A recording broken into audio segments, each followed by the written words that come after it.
Shalom sahabatku yang terkasih dan sehati dalam Yesus Kristus. Jumpa lagi kita pada kesempatan kali ini. Mari kita siapkan diri dan hati kita untuk menjadikannya layak menyambut Tuhan, supaya kita bisa menjadi garam dan terang dalam kehidupan ini. Tentunya dengan bersama kita resapi Renungan Sabda Pendalaman Iman presented by BPK PKK KAJ. Bacaan diambil dari Injil Matius bab 5 ayat 43 sampai 48. Kamu telah mendengar yang difirmankan, kasihilah sesamamu manusia dan bencilah musuhmu. Tetapi aku berkata kepadamu, kasihilah musuhmu dan berdoalah bagi mereka yang menganiaya kamu. Karena dengan demikianlah kamu menjadi anak-anak Bapamu yang di surga, yang menerbitkan matahari bagi orang yang jahat dan orang yang baik, dan menurunkan hujan bagi orang yang benar dan orang yang tidak benar. Apabila kamu mengasihi orang yang mengasihi kamu, apakah upahmu? Bukankah pemungut cukai juga berbuat demikian? Apabila kamu hanya memberi salam kepada saudara-saudaramu saja, apakah lebihnya daripada perbuatan orang lain? Bukankah bangsa-bangsa yang tidak mengenal Allah pun berbuat demikian? Karena itu, haruslah kamu sempurna sama seperti Bapamu yang di surga sempurna. Demikianlah Injil Tuhan. Bapak Ibu yang terkasih dalam Kristus, salam damai sejahtera untuk kita semua. Dari bacaan Injil hari ini disampaikan bahwa ada pengajaran yang mengatakan, kasihilah sesamamu manusia dan bencilah musuhmu. Oleh karena itu banyak sekali penindasan, ketidakadilan, dan semena-mena bagi mereka yang tidak sepaham. Sebagai manusia biasa, tentu ada dorongan untuk membalas yang setimpal kepada mereka yang menyakiti hati. Oleh karena itu, banyak kejahatan karena balas dendam. Itu bukanlah ajaran Kristus. Sekali lagi, itu bukanlah ajaran Kristus.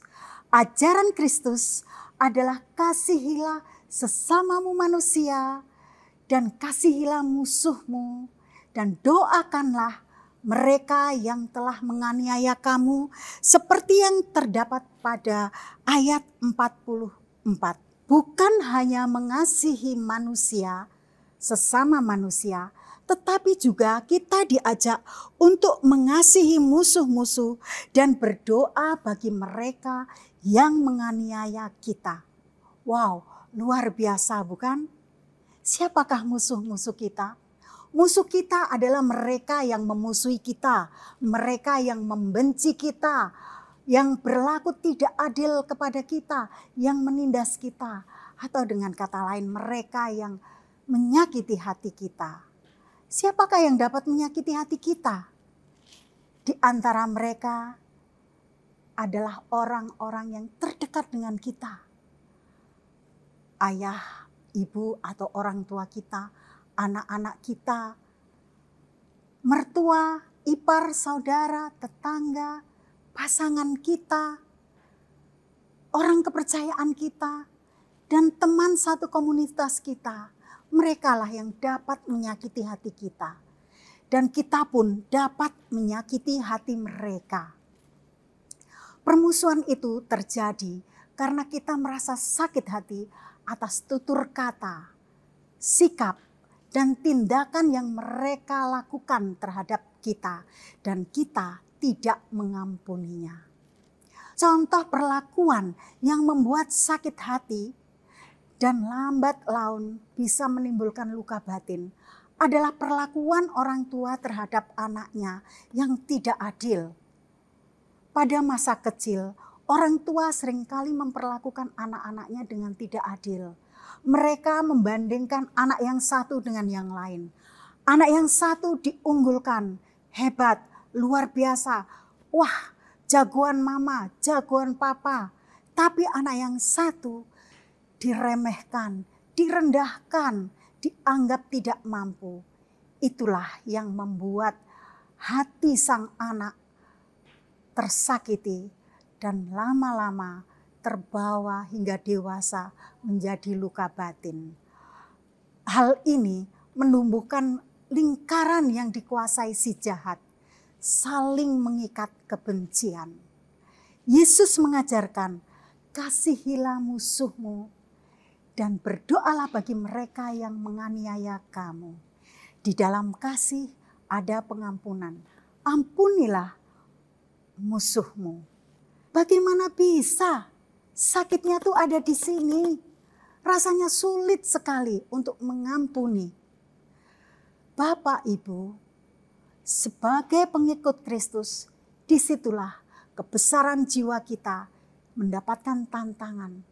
Kita diuji apakah kita mau tetap setia mengikuti ajaran Kristus dengan mengampuni dan mengasihi musuh, ataukah kita mengikuti ajaran roh jahat yang dengan tetap sakit hati, iri hati, bahkan ada keinginan untuk membalas, di mana di situ tidak ada kasih dan pengampunan. Saya sharingkan pengalaman bagaimana Allah bekerja untuk memberikan kedamaian dan penyembuhan di dalam satu keluarga. Saya memiliki saudara yang saya sangat sayangi. Saya banyak memberikan bantuan kepada saudara saya yang sudah menikah ini. Relasi kami sungguh baik, erat. Namun karena ada roh jahat yang menguasai hati suaminya, maka relasi kami menjadi terpecah. Tidak ada komunikasi. Suaminya menaburkan kebencian. Saudara saya diajak untuk membenci kami keluarganya. Bukan hanya satu keluarga, semua keluarga dibenci. Tidak boleh datang ke rumah saudara, tidak boleh berbicara. Bukan hanya keluarga, tapi juga ke teman-temannya. Dengan kondisi seperti ini, kami semua prihatin. Kami melihat ke belakang. Apa salah kami sehingga suaminya berbuat demikian? Saya merasakan Allah menuntun saya untuk menerima sakramen pertobatan. Saya melakukan pertobatan di hadapan pastor. Saya mengatakan kondisi yang ada. Pastor meminta saya untuk mengampuni. Saya katakan bahwa saya sudah mengampuni. Pastor mengatakan, Yesus mengajarkan, ampunilah saudaramu yang bersalah kepadamu 70 kali 7 kali. Datangi saudaramu dan temui mereka. Wah, ini berat bagi saya. Karena saya merasa bahwa yang salah adalah mereka yang tidak mau datang ke rumah kan mereka, bukan saya. Bapak Ibu, disinilah saya tidak mau, tidak ingin datang ke rumahnya. Kesombongan di dalam diri membelenggu. Saya mohon belas kasih Allah agar saya bisa mengikuti firman Allah, memaafkan dan datang ke rumahnya. Saya mohon Allah mendatangkan Roh Kudus di dalam hati saya, dan saya merasakan Roh Kudus hadir di dalam hati saya, melembutkan hati saya. Saya datang ke rumah saudara dan saya minta maaf dan saya memaafkan. Dengan mengampuni, kita memberikan cinta kasih. Di mana ada kasih, disitulah Allah hadir. Kehadiran Allah memberikan damai sejahtera dan sukacita, juga memberikan penyembuhan. Sudah lama saya tidak bertemu dengan saudara saya ini. Dia kulitnya putih bersih. Namun pada saat saya datang, kulitnya kusam. Bentol-bentol hitam di sekujur tubuhnya. rupanya dia menderita sakit yang berdampak pada kulitnya. Namun beberapa waktu setelah rekonsiliasi itu, setelah momen pengampunan itu, saudara saya mulai mengalami penyembuhan. Dia sembuh dengan hilangnya bentol-bentol yang ada di dalam kulitnya. Bapak Ibu, untuk mengampuni musuh, kita tidak dapat melakukan dengan cara kita sendiri. Namun, kita bisa minta pertolongan Tuhan untuk memampukan kita memberikan kasih dan pengampunan kita kepada musuh. Yang dapat kita lakukan ada 3 hal. Pertama, membuka hati untuk sungguh-sungguh mengikuti firman Tuhan.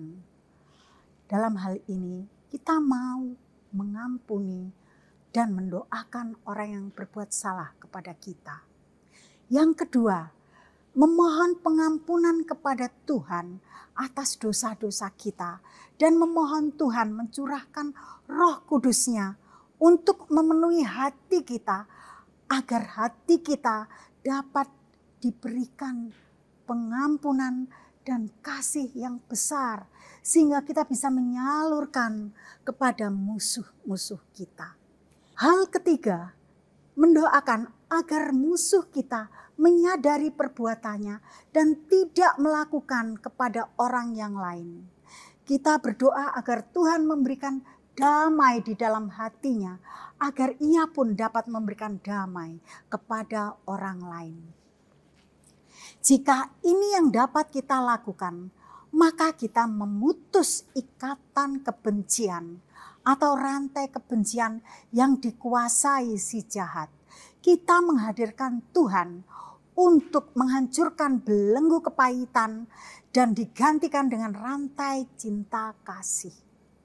Kehadiran Allah akan selalu dirasakan oleh semua orang. Dan kita seperti pada ayat 45, dengan demikian kamu menjadi anak-anak Bapamu di surga, sebab Ia menerbitkan mataharinya bagi orang-orang yang jahat maupun orang-orang yang baik, dan menurunkan hujan bagi orang benar dan orang yang tidak benar. Bapak Ibu, kesempurnaan adalah milik Allah. Kita hanya manusia biasa yang hanya bisa memohon belas kasih Allah untuk dapat menjalankan firman-Nya. Jika Allah ada di dalam diri kita, ada di dalam hati kita, maka kita menjadi sempurna seperti Bapamu yang di sorga adalah sempurna. Bapak Ibu, mari kita akhiri renungan ini dengan doa. Dalam nama Bapa dan Putra dan Roh Kudus. Amin. Allah Bapa yang bertahta di kerajaan surga, sungguh besar kasih setiamu. Dosa kami begitu besar, namun Engkau tetap mengampuni dan menolong kami.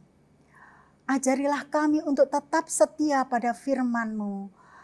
Bantulah kami untuk dapat mengampuni orang yang bersalah kepada kami. Bantulah musuh kami, berikanlah hati yang damai kepada mereka, agar mereka dapat membagikan damai kepada orang lain. Terima kasih Bapa, doa ini kami panjatkan dalam nama Yesus Tuhan dan Juru Selamat kami yang bertahta kini dan sepanjang masa bersama dengan Allah Roh Kudus. Amin. Dalam nama Bapa dan Putra dan Roh Kudus. Amin.